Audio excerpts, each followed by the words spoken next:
马刺球迷们，小场面不要慌。爱德华兹的火线复出还是得到了应有的回报，这一个变量完全超出了我的预测。我相信这也一定程度上打乱了马刺的队员们以及教练组的赛前布置。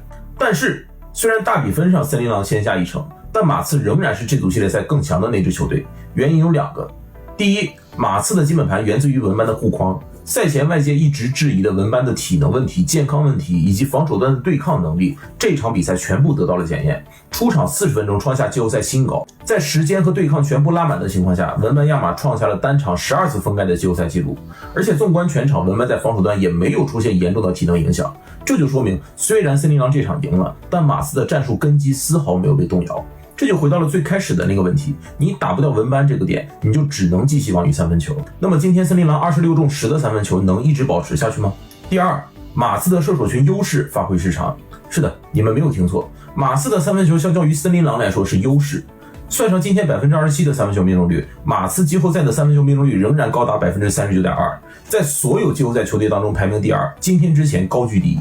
而森林狼的三分球命中率只有 34.3%， 排名第7。所以今天这场比赛等于是外线超常发挥的森林狼碰上了外线大幅失常的马刺。我再说的直接一点，文班亚马外线的大空位三分今天哪怕进1个，马刺就赢了。所以你们最好祈祷文班一直投不进。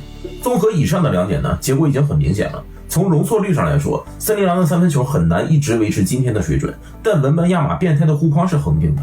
所以接下来的比赛，就算马刺不做任何改变，文班下一场继续得11分，只要森林狼自己外线一压火，马刺一样赢。在这个基础上呢，马刺今天的三分球远低于自己的季后赛平均水平，2个变量相加，森林狼只险胜马刺2分。这轮系列赛根本不是一个层级的较量。希望下一场马刺能及时找回状态吧。下课。